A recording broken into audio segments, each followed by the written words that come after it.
नमस्कार मित्रों, एनजीओ मित्र चैनल में आपका स्वागत है। मित्रों, आज चूंकि बहुत से लोगों ने मुझे काफ़ी मैसेज किए, मेरे से कई राज्य के लोग जुड़े हुए हैं। उनकी ज़्यादातर लोगों की बड़ी एक कॉमन सी समस्या है कि कैसे फंड मिले। ये एक वाकई में काफ़ी महत्वपूर्ण टॉपिक है, इसलिए मित्रों हो सकता है ये वीडियो का सेशन थोड़ा सा लंबा जाए, लेकिन इसमें आपको कुछ जानकारियां मिलेंगी। हो सकता कुछ चीज़ें ऐसी मिल जाए जिसके लिए आपको परेशान होते हों, क्योंकि मैं जानता हूं कि जो संस्थाएं नहीं बनाए हुए हों या 2 वर्ष हो गए जिनके, या 3 वर्ष हो गए, या 4 साल हो गए, या 5 वर्ष हो गए, या उन्होंने कई जगह अप्लाई किया, उनको फंड नहीं मिला है, उनको परेशानियां जरूर होती हैं। वो जानकारियां पाने के लिए परेशान रहते हैं, कहाँ से उनको ऐसी जानकारी मिल सके जहाँ से उनको फंड लेने में आसानी पड़े, या फिर उनको तरीका मालूम चले कैसे मिल सकता है। तो वो सारी चीज़ें हम इस वीडियो में डिस्कस करने की कोशिश करेंगे, इसलिए वीडियो की लेंथ थोड़ी सी ज़्यादा जाएगी। तो मित्रों, मैं आशा करता हूँ आप इसको अंत तक देखेंगे। तो हम लोग पहले चीज़ों को लेकर चलते हैं। देखिए, एक चीज़ आप ये हमेशा ध्यान रखिए संस्था के मैटर में, इस संस्थाओं में सिर्फ एक चीज़ आगे जाती है, वो क्या होता है? आपका पेपर ही आगे जाता है, पेपर ही विभाग देखता है, पेपर ही एजेंसी उसको मॉनिटर करता है, आप कहीं नहीं जाते हैं। इसलिए क्या होता है, इसका मेरे कहने का सेंस क्या है कि आपका पेपर वर्क बहुत मजबूत होना चाहिए। पेपर ऐसा होना चाहिए कि जहां भी अप्लाई कीजिए आपकी बात पूरी क्लियर रहे, आपका प्रेजेंटेबल रहे, आपकी प्रेजेंटेशन में इतना दम रहे कि कोई भी आप पे मार्किंग ना कर पाए। तो इसके लिए लेकिन सबसे पहली चीज़ है कि आप फील्ड में काम कर रहे हैं।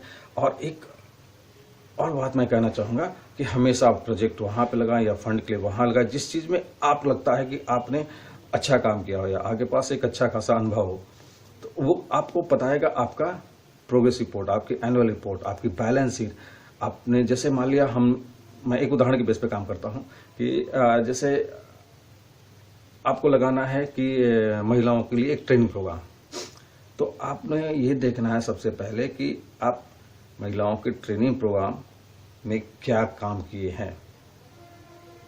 पिछले 3 वर्षों में आपने इस प्रोग्राम पे कितना टाइम दिया है, या फिर आपका व्यय कितना गया है, जो कि बैलेंस शीट के द्वारा मालूम चल जाएगा। कितने लाभार्थी रहे, बेनिफिशियरीज कितने रहे हैं, आपने किन चीज़ों पे ज़्यादा काम किया है, हैंडीक्राफ्ट पे ज़्यादा काम किया है, या फिर एजुकेशन पॉइंट ऑफ व्यू से आपने ज़्यादा काम किया है, या कंप्यूटर ट्रेनिंग ज़्यादा दी है, या लीगल लिटरेसी ज़्यादा की है। इन चीज़ों को भी देखिए।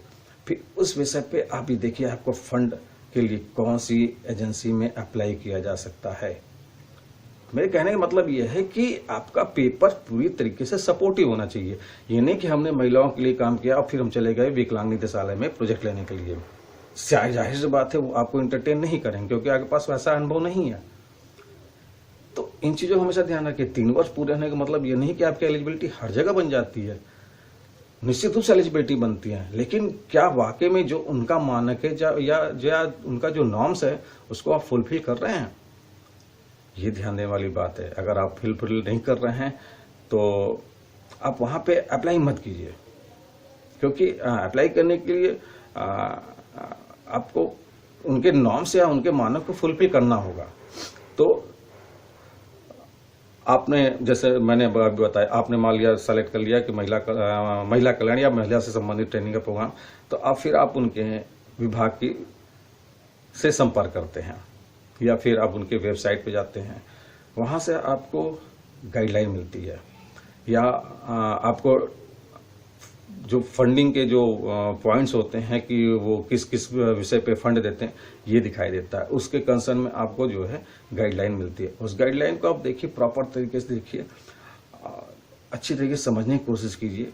आप ये देखिए आपकी संस्था क्या उस स्तर पे उतर रही है, या जो वो चाह रहे हैं वो आपको मिल रहा है, या आप इस चीज़ को पूरी कर पा रहे हैं। अगर कर पा रहे हो तो आप निश्चित रूप से फिर उस पर पूरी तैयारी कीजिए। तैयारी करने के लिए आपको आगे पास पेपर मौजूद ही हैं, आपने 3 वर्ष पूरे कर ही लिए हैं, आपके पास बैलेंस शीट है ही, आपके पास प्रोग्रेस रिपोर्ट है ही, आपने ITR नहीं जमा किया तो ITR भी जमा करवाएंगे, आपके पास एक यूनिक ID कोड है जो प्लानिंग वाली जो वेबसाइट है वहाँ उसके द्वारा मिलता है, और आपके पास पैन है संस्था का। ये सारी चीज़ें आपके पास है। तो फिर आप उसके बाद से क्या होता है, उनका एक फॉर्मेट होता है, उस फॉर्मेट को आप देखिए, फॉर्मेट को समझने की कोशिश कीजिए। नहीं समझ में आ रहा है तो आप बताएं, किसी को बताएं, जिनके द्वारा आपको ये चीज़ समझ में आ सकती हो, या फिर जिनके द्वारा आपको सहूलियत मिल सकती है। कुछ नहीं हो पा रहा है तो मित्रों, मैं हूँ आपकी सहायता करने के लिए। मैं आपकी सेवा करूँगा, जहाँ तक हो सके कोशिश करूँगा कि आपको वो सारी चीज़ें कोई दिक्कत ना आ पाए, तो उसके लिए मैं हमेशा आपके लिए उपलब्ध हूँ। तो ये पहले चीज़ें देख लीजिए, फिर उसके बाद से उस पर आप अप्लाई कीजिए। अप्लाई करने के बाद आप ये मत सोचिए कि हर चीज़ अपने आप होती है। अच्छा हाँ, एक चीज़ और, ये प्रोजेक्ट ऑनलाइन भी जाते हैं, ये प्रोजेक्ट ऑफलाइन भी जाते हैं। तो ऑनलाइन करने के लिए आपके पास कुछ कंप्यूटर की या फिर इंटरनेट की थोड़ी बहुत जानकारी जरूर होनी चाहिए, क्योंकि आजकल वैसे भी ज़माना बदल रहा है। आपको जरूर जानना चाहिए कि इंटरनेट पे कैसे प्रोजेक्ट अप्लाई करते हैं, क्योंकि ऑनलाइन होने से हमारे देश भी तेज़ी से काम कर रहा है, तेज़ी से तरक्की कर रहा है, तो हमको भी समय के साथ चलना पड़ेगा। तो इन चीज़ों को भी थोड़ा सा प्रयास कीजिए या एक्सरसाइज कीजिए, जो इन चीज़ों से आप फैमिलियर हो जाइए, ताकि आपको काम करने में आसानी पड़े, किसी और की मदद ना लेनी पड़े। क्योंकि आप जितना ज़्यादा इस चीज़ों में अपने आप को एक्सपर्ट करेंगे या फिर जानेंगे, तो फिर आप उतनी तेज़ी से आप आगे बढ़ेंगे, औरों से तो और आगे बढ़ते जाएंगे। तो इन चीज़ों पे ध्यान दीजिए। अब इसके बाद से फिर आपके पास ये आता है कि आगे क्या करना है। तो जैसे आपने प्रोजेक्ट अप्लाई कर दिया, प्रोजेक्ट अप्लाई करने के बाद कुछ एक विभागों में होते हैं या कुछ एक एजेंसीज में होते हैं कि वो उनके पास एक टाइम लिमिटेशन होता है कि उसके दौरान ही वही उनको उस सारे प्रोसेस पूरे करने होते हैं। तो आपके पास मेल आ सकता है, आपके पास बाई पोस्ट कुछ आ सकता है, कंसर्निंग विभाग का सुपरवाइजर आपको कांटेक्ट कर सकता है, प्राइमरी लेवल पे आपकी संस्था का एक इंस्पेक्शन हो सकता है, फिर वो आगे के स्टेप में जाते हैं। तो इस टाइप से कई एक स्टेप होते हैं, हर विभाग के अपने अपने नियम कानून होते हैं, तरीके होते हैं, नॉर्म्स होते हैं, उसी के तहत तो फिर वो काम करते हैं। इस तरह से आप एक फाइनल लेवल पहुंचते हैं, फिर फाइनल लेवल में आपकी संस्था की स्क्रीनिंग होती है, फिर आगे का स्टेप होता है। तो ये सारी चीज़ें होती, इस पर आपको ध्यान देना होगा। ये है आपका उन जगह से पाने का जहाँ से ये सरकारी विभाग होते हैं या गवर्नमेंट के विभाग होते हैं। कुछ एक प्राइवेट एजेंसीज भी देती है फंड, जिसको आप लोग CSR कहते हैं या कॉर्पोरेट सोशल रिस्पॉन्सिबिलिटी कहते हैं। कुछ एक नोडल एजेंसीज भी फंड देती हैं, उनके भी अपने नाम्स होते हैं। CSR का मैटर चाहता है कि उसके बारे में मैं आगे के वीडियो में बताऊंगा कैसे CSR के मार्फत आपको फंड मिलता है। ये मैंने आपको बताया कि आपकी तैयारियां क्या होनी चाहिए तो फंड लेने के लिए। तो आपकी ये जो तैयारियां हैं वो CSR के भी काम आती हैं, गवर्नमेंट से फंड लेने के भी काम आती हैं, आपके संस्था के अपने रिकॉर्ड्स को अपडेट करने के काम आती हैं। तो आप अपने पहली चीज़ों को तैयार कीजिए, अपने पेपर को तैयार कीजिए, पूरी तरीके से आप अपने पेपर को जानिए। ये सबसे बड़ी बात होती है। पता चलता है कि आपने 3 वर्ष पूरा कर लिया, आपने क्या काम किया आपको पता नहीं, आपके पेपर क्या कहता नहीं पता। तो इस तरीके से आपका टर्नओवर क्या है बैलेंस शीट में, ये मैटर करता है। पिछले 3 सालों में टोटल टर्नओवर कितना हुआ है, या जिस एक्टिविटीज़ के लिए आप लगा रहे हैं उसमें आपका टर्नओवर क्या है, ये मैटर करता है, क्योंकि उसकी डिटेलिंग आपकी प्रोग्रेस रिपोर्ट रहती है। तो इस तरीके से आपको ये ध्यान देना होता है आपके पास क्या क्या है। आपके पास बाइलाज है, आपके पास सर्टिफिकेट है, अगर आपके पास इनकम टैक्स का 12 है या ITG है वो है, और फिर आपके प्रोग्रेस रिपोर्ट है, आपके एनुअल रिपोर्ट है, पैन नंबर है, ITR है। तो ये सारी चीज़ें मिला जुला के आपकी पूरी फाइल तैयार करती हैं, उस बेस पे आप लगाते हैं। हाँ, आप एक काम और करिए कि आपने जो भी एक्टिविटीज़ हैं जो भी आपके डॉक्यूमेंट्स है उसको आप एक सॉफ्ट कॉपी बना लीजिए, क्योंकि ऑनलाइन डालने के लिए सारी चीज़ों की सॉफ्ट कॉपी ही जाती है। तो इनकी सॉफ्ट कॉपी का मतलब यह उसकी स्कैन करा के आप जो है उसको रख लीजिए, ऑनलाइन डाले रहिए। कहीं भी अगर आप ऑनलाइन लगाना हो तो उसी को सीधे सीधे उठाइए, अटैच कीजिए और भेज दीजिए। बहुत ही चीज़ें। और बात मैं जरूर कहूँगा आप लोगों से, कोशिश कीजिए सारी चीज़ें खुद करने के लिए। अक्सर ये हमने देखा है संस्थाओं क्या करते हैं कि किसी न किसी बिचौलिए में फंस जाते हैं। किसी ने कह दिया लो भाई मैं तुम्हारा पास करवा दूंगा, फंस गए उससे, अब वो इनका शोषण कर जाता है कायदे से। तो इनसे बचिए, खुद सारी चीज़ें जानने की कोशिश कीजिए, अपने स्तर पर प्रोजेक्ट लगाइए, जहाँ आपकी एप्लीकेबिलिटी बन रही उसको जांचिए। हमने इतने डिटेल में इसलिए बताया है कि आप अपने बारे में या अपने संस्था के बारे में या अपने पेपर के विषय में अवश्य जानें, क्योंकि सिर्फ पेपर ही आपको आगे ले जाता है। इसलिए जो भी मिडिल मैन है उनके चक्कर मत आइए, वो आपको परेशान करेंगे।